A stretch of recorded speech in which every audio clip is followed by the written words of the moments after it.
This is chapter 8 of F.R. Hansen's The Breakdown of Capitalism.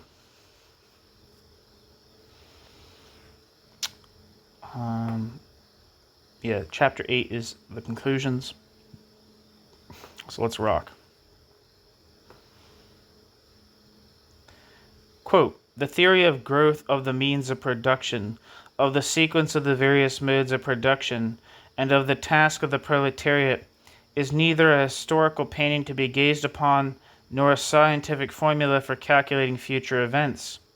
The theory of the growth of the means of production, of the sequence of the various modes of production, and of the task of the proletariat formulates the adequate consciousness for a definite phase of struggle, and as such can be recognized again in later conflicts. End quote. Horkheimer, in the article The Authoritarian State. Quote, once a discourse is thus driven by that discourse's own momentum into the backwater of the, quote, unreal, exiled from all gregarity, that discourse has no recourse but to become the site, however exiguous, of an affirmation. End quote. Barth, in the book A Lover's Discourse. Debates among Western Marxist scholars fill countless volumes. Few attempts have been made, however, to conceptualize the development of Western Marxist thought over the last century. Although theories of the breakdown of capitalism form a significant aspect of Western Marxist thought, the history of those theories has rarely been studied by those who made it. Paul Maddock provided a brief exception to this general rule in an article published in 1959. In this short piece, Maddock reviews and laments the confusion that surrounds the status of the laws of capitalism in Marxist thought. Maddock criticizes those Marxists for whom the, quote, law of value, as the economic counterpart of the dialectics, seems to assure the breakdown of capitalism, end quote. Maddock. When theorists like Grossman assume that the apparent development of capitalism is determined by its laws, quote, Marx's critique of political economy became the ideology of the inevitability of socialism, end quote. With the tendential laws of capitalism tied to actual events in capitalist economies, quote, the theory of breakdown waxed and waned with the capitalist movement from depression to prosperity, from relative stability to general crisis, end quote. Maddock, Value Theory and Capital Accumulation, published in Science and Society, 1959. According to Maddock, then, the development of Marxist theories of breakdown has followed a pattern of growth and decline that parallels the cycle of economic growth and decline in capitalism itself. According to this characterization of the history of theories of breakdown, the theories flourished when capitalism faltered. Maddock's discernment of a cyclical pattern in the history of breakdown theories provides a useful characterization of the development of popular literature concerning the fate of capitalism. General speculative works on the breakdown of capitalism have flourished during periods of perceived and publicized economic decline. Corey's popular articles are only one example of a genre of, quote, worry literature that appeared during the Depression of the 1930s. During the most recent recession, this genre was revitalized in the United States, fed by the federal government, the popular press, and by what seemed to be a national obsession with the state of the economy. The contemplation of economic crises became something of a popular pastime. Early in the recession, the, quote, collapse of capitalism, end quote, received cover story treatment in Time magazine. Maddock's characterization of a theory that may rise and fall in a perfect inversion of the business cycle can also be applied to the history of theories of breakdown in the works of revisionist, orthodox, and neo-orthodox Marxists like Bernstein, Kautsky, Strachey, and Mandel. When empirical conditions failed to produce the catastrophic events that Bernstein described as elements in breakdown theory, he dismissed breakdown theory and the theory of capitalist development as well. When Kautsky received empirical reports of continued economic growth, he surrendered his concept of, quote, chronic depression, end quote, and abandoned all work on breakdown theory. Strachey's hopes for empirical verification were lost as capitalism climbed out of the Depression in the 1930s. Strachey renounced breakdown theory shortly thereafter. Mandel has continued to defend his theory of collapse by piling reams of empirical data supporting the idea of breakdown against the reams that do not, and pushing his predictions forward in time. When theories of breakdown are tied to immediate empirical correlations, they blow with the shifting winds of, quote, given facts, end quote. Mandel and the faithful Corey stitched their sails accordingly. But the empirical economic developments of the last century, the realities of prosperity and decline, are difficult to identify. There is little agreement among the economists who study fluctuations in capitalist economies. The periodization and interpretation of the Second Great Depression, its magnitude and its effects are still widely debated. Seemingly unending disagreements concerning economic indicators and their meanings continue in discussions of the present state of capitalist economies. The theories of breakdown that rely on these indicators have suffered from the inconsistency of their sources and wavered with them.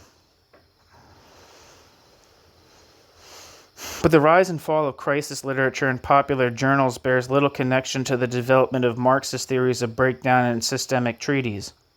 The popular literature on breakdown may ebb and flow, but the production of systematic treaties has been fairly constant over the last century. It would be difficult to locate a decade since 1890 that has not witnessed the publication of several major contributions to breakdown theories, or a decade that was not marked by controversy among serious Marxist scholars about the fate of capitalism. Volume 3 of Capital, published in 1894, was soon followed by the breakdown controversy of the Second International, the debates between Bernstein and Kautsky, Boudin's orthodox defense and Veblen's monumental book, Theory of Business Enterprise. Hilferding's book, Finance Capital, released in 1910, was followed by Lenin's and Luxemburg's massive works. The 1920s saw the publication of Grossman's long statement on breakdown. The 1930s witnessed the beginnings of the anti-orthodox perspective in Germany and the labors of Corey and Strachey in America and England.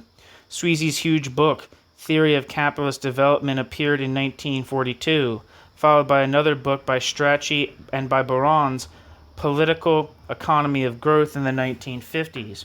The book Monopoly Capital was completed by 1965, 1 year after the works by Althusser and Balibar. The fate of capitalism has been discussed since that time in numerous works by Habermas, Maddock, Mandel, Baudrillard, and O'Connor, each with a very different approach and perspective. There is nothing to suggest that theories of breakdown will soon disappear. Many of the post-war theorists discussed here are still writing, and new scholars appear as the years pass. The history of the theories is not marked by an ebb and flow that corresponds to any accepted pattern of economic development, but by a fairly consistent expansion of the range of theoretical possibilities generated by Marx's theory of capitalist development, and by a consistent retreat from the political conclusions of that text. The relative autonomy of theories of breakdown has ensured their continued existence despite the consistent failure of their predictive powers. The phenomenal recoveries that followed both the Great Depression and the Second Great Depression forced deep shifts in the substance of the theories, but not in most cases the abandonment of the theories. The First Great Depression and the subsequent recovery called into question the concepts of temporal crises and cycles, and gave rise to the idea of chronic depression and the concept of a politicized economy, forcefully represented in Luxemburg's works. The Second Great Depression and the subsequent recovery consolidated the idea of a full reversal in structural and superstructural relations and the concept of political and ideological collapse. In both cases, perceived shifts in the economy initiated reformulations of theories and of breakdown, but not complete reconsiderations of the validity of the theories themselves. Over the last century, the shift in positions of dominance and subordination assumed by each of the three forms of breakdown theory, and the multiplicity of ideas related to breakdown, have created enormous movement within the history of the theories as a whole. The admission of superstructural considerations, the infusion of non-Marxist ideas, the changing perceptions of capitalist reality, and the continued controversy over interpretations of Marx's Capital have fed this movement and regenerated questions concerning the fate of capitalist societies. The theories have not waxed and waned, but have marked sharp shifts in Western Marxist thought as a whole. Marx's point of reference in the formulation of his theory of capitalist development were defined by what he learned from Hegel and Ricardo. His attempt to modify and combine the tenets of classical political economy and German idealism resulted in the creation of an explosive text so rich in its range of possibilities that it has supported a full century of work by some of the finest minds of Europe and the United States.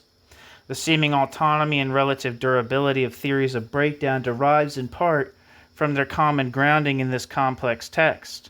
The self-referentiality of the theories, their imperviousness to empirical defeat, and their isolation from popular perceptions do not, however, indicate that the theories grew and survived outside the broader social and economic context of their creation.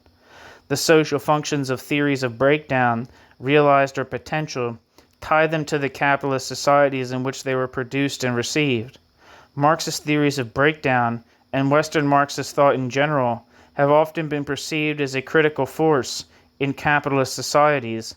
Their original site of Marx's theory of capitalist development, the discovery of the temporality of capitalism as a mode of production, was a necessary and radical corrective to the classical assumption that capitalism is atemporal.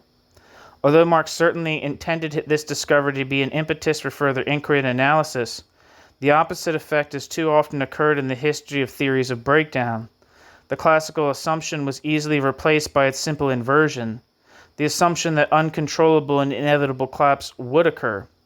Mandel and Strachey, Boudin and Corey all show signs of this failure.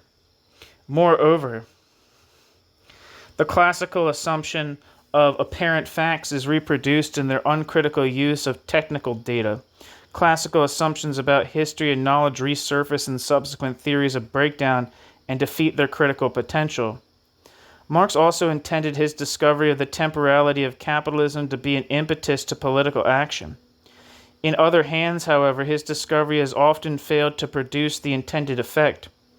In Kautsky's and Grossman's writings, the mechanistic interpretation of breakdown theory led to political passivity and to a diminished role for class action in social change. The link between mechanical theories of capitalist development and political fatalism is a familiar problem in the history of Western Marxist theory and practice, one that has been fueled by the continued existence of theories of breakdown.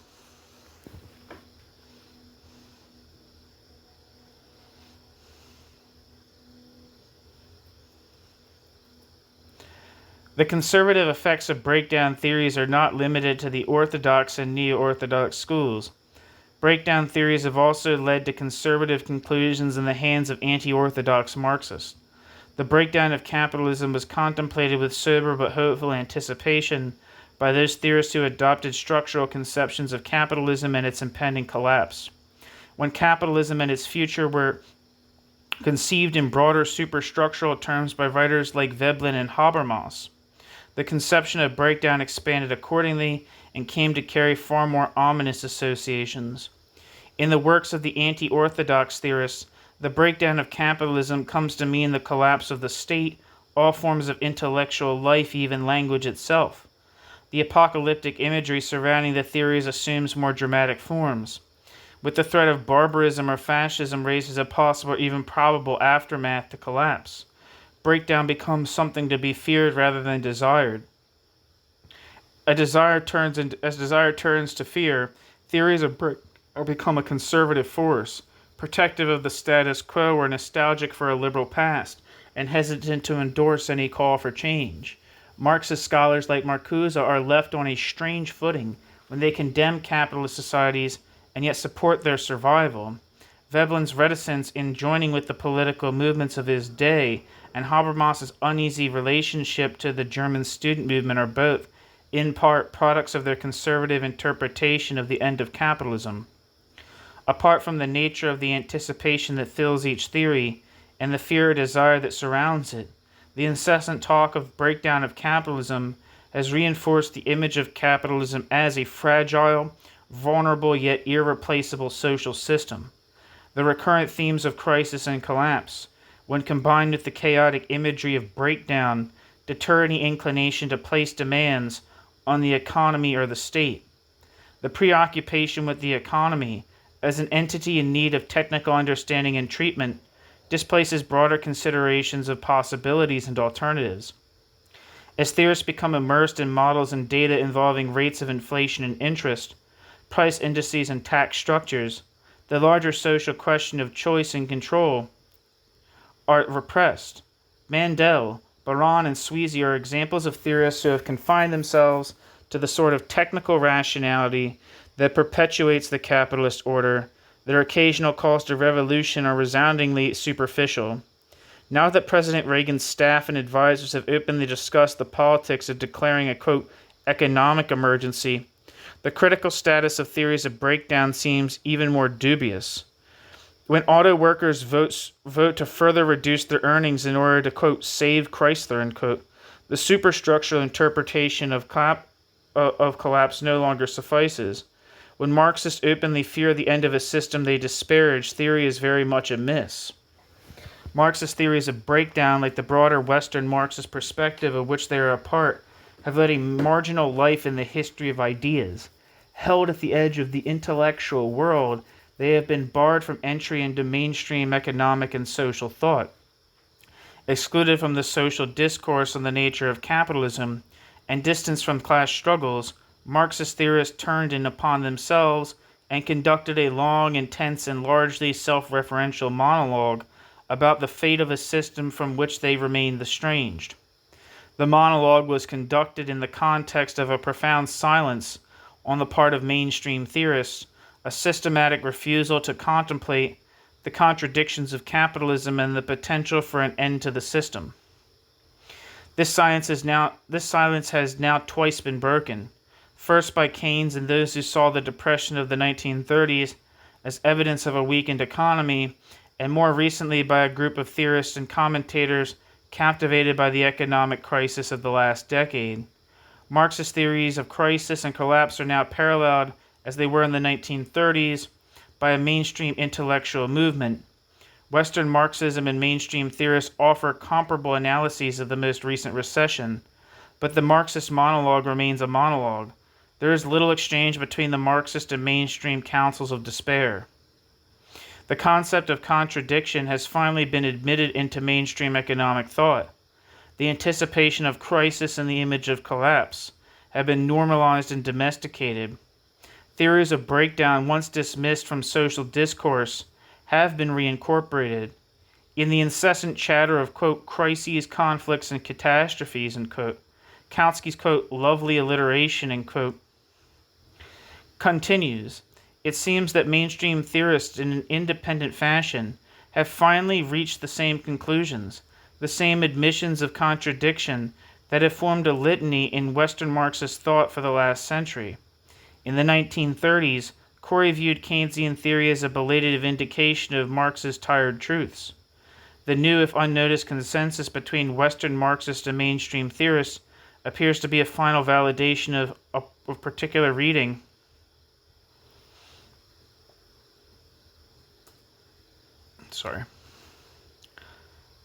of particular readings of Marx's Capital. But it might be argued that while the underlying reality of a continuing capitalist order remains, the illusion of infinite economic stability has simply been transformed into the illusion of utter instability. It may well be that the normalization of theories of breakdown represents a simple reversal, so that the exiled idea and the unseen reality are now those of capitalism's continued existence. The new consensus between Western Marxism and mainstream ideas may simply reflect their mutual captivation by a common ideology. If so, it is time to reverse the question posed by Western Marxists for the last century and direct our locus away from the, quote, impending collapse, unquote. In theories of breakdown, the apocalyptic vision and the morbid fascination with decline and decay displace analyses of historically specific movements in the economy as the objective context for shifts in the balance of class forces. with the image of crises and cycles transformed into the image of chronic depression and stagnation, or the anticipation of final collapse. Breakdown theories fail to measure periods of recovery and expansion, or to comprehend new terms for exploitation. As such, breakdown theories cannot serve the purpose Horkheimer once outlined for theories of capitalist development, to formulate an adequate consciousness for a definite phase of struggle. While distracted critics passively await the end of the system, capitalism lives on, and the working class looks everywhere for history and political economy. And that is the end of the book. Thank you so much for listening. And again, the book was F.R. Hansen's The Breakdown of Capitalism, A History of the Idea in Western Marxism, 1883 to 1983. Thank you so much for listening.